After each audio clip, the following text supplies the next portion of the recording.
David and Meg, that's for certain. It's day 2 of the UAW strike against General Motors. And while picketers like the ones you see behind me are taking a hit because of this strike, local businesses say they're bracing for an impact as well.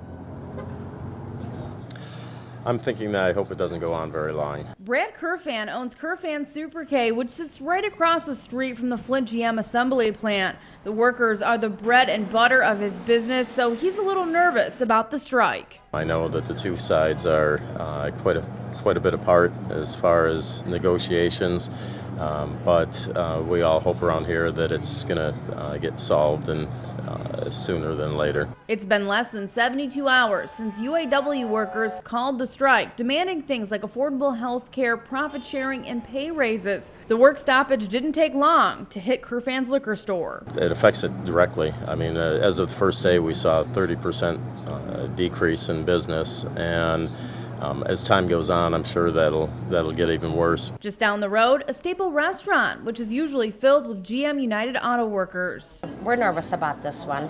You know, it's going to impact everything around here. Jeannie Hergenritter is the manager at Latina's. She says as the employees strike, it slows things down. Her only hope is that this strike is almost over. When they're picketing, you know, and we rely, you know, on the shop, you know, for our lunch and for our dinner business. You know, that's a big impact on us. And without that, you know, it's going to be rough.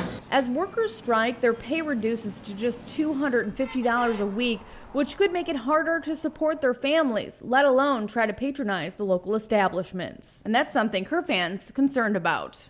You know, if you set your cost of living up to a certain level, and then you got to try to work with a quarter of that, that's going to be pretty hard for anybody.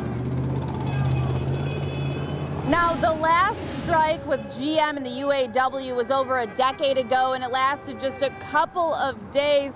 But other strikes have lasted weeks to months, so obviously there's no clear answer as to when this strike will end. In Flint, Rachel McCrary, WNEM TV 5.